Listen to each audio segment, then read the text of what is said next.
Maryland Senator Chris Van Hollen just returned from a trip to El Salvador. He's revealing new information about his meeting with wrongly deported father Kilmar Abrego Garcia.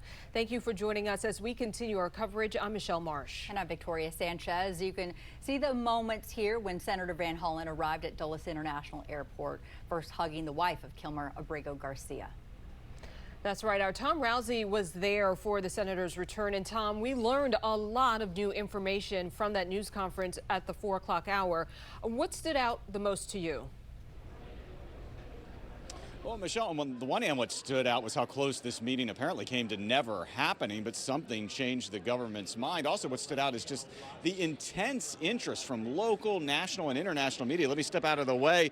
What you see there doesn't even do justice to how many cameras were here, how many reporters were here, asking Senator Van Hollen questions about his meeting with Kilmar Abrego Garcia. Now, I want to show you some images that I'm told are from that meeting. It happened yesterday. Van Hollen said he was rejected multiple times by the Salvadoran government as he tried to make that happen. He wanted to go to the prison. He says he was pulled over by guards at one point, or military or somebody, and said he couldn't go any further. But something changed the government's mind yesterday. So he got a message that he could meet with Abrego Garcia, who was actually brought to his hotel. He had tried to go to the prison initially, but Abrego Garcia was brought to his hotel and they met for a while. And he spoke about that meeting and said Abrego Garcia kept talking about his family in Maryland. Now, as far as the criticism of Van Hollen's visit, he has received a lot of it from the Trump administration, Republicans, and others. They are saying, in their words, that he was worried about a man who is an MS-13 gang member. And Homeland Security even put out what they say is new evidence this afternoon that he may have been involved in human trafficking. Well, Van Hollen was asked about the accusations he's a part of MS-13, and he basically said, well, the government needs to prove that in court. In other words, put up in court or shut up.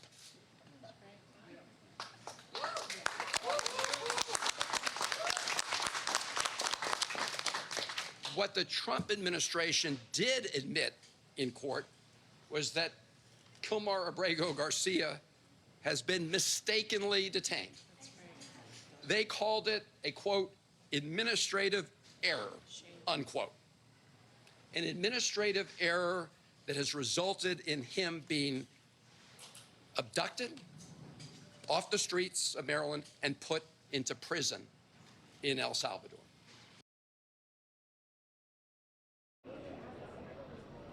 All right, and back out here live, among the other things Van Hollen was asked was basically, is there any chance Abrego Garcia is going to come back from El Salvador? The Trump administration has basically said they don't think they should have to try to bring him back, and they've even indicated even if he was brought back, they would just try to deport him again. That appears to be a stalemate at this point, but Van Hollen called on the government of El Salvador and the president down there to try to send him back to the U.S., but so far, both the government of the U.S. under the Trump administration and the government of El Salvador seem very unwilling to send Abrego Garcia back here to the D.C. area. Reporting live inside Dulles Airport, where Van Hollen landed this afternoon from El Salvador, I'm Tom Rousey, 7 News.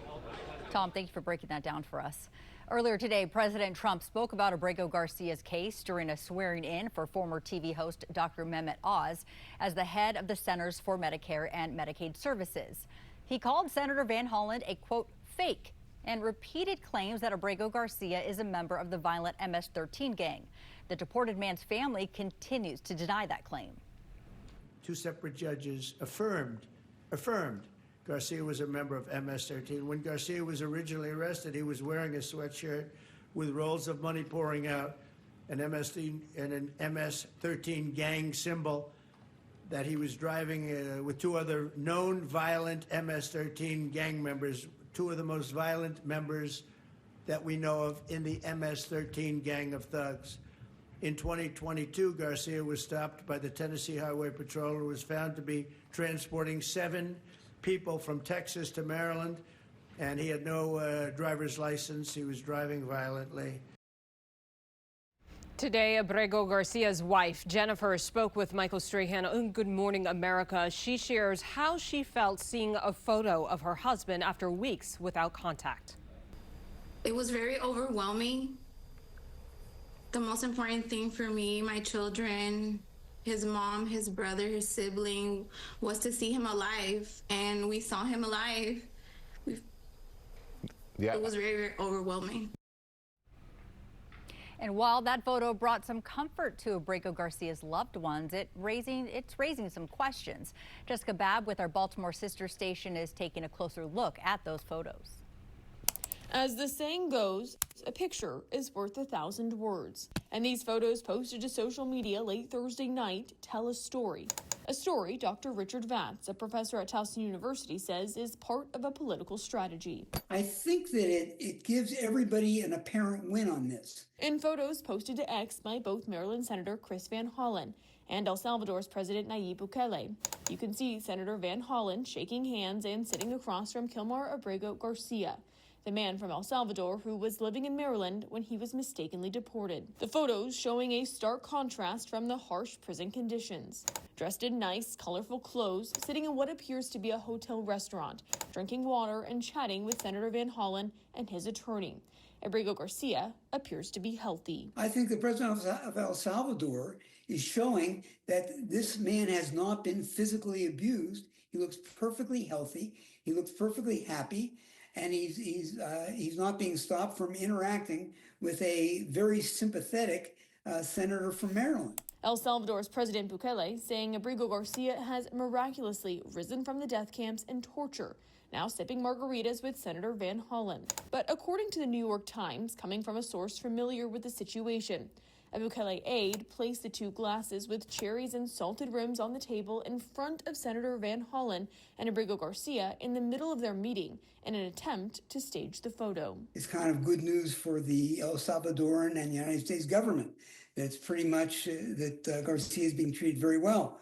For Van Hollen, he shows that he's supporting the rights of a Maryland resident and family.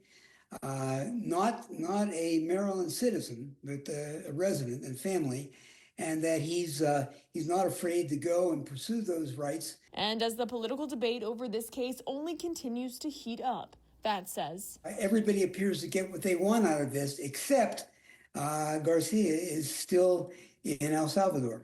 Jessica Babb, 7 News. As for the drinks on the table, Senator Van Hollen addressed what happened when he arrived at Dulles International Airport. As we were talking, one of the government people came over and deposited 2 other glasses on the table. Now we will have his full take on those pictures and the glasses going viral. That's ahead at 6 o'clock.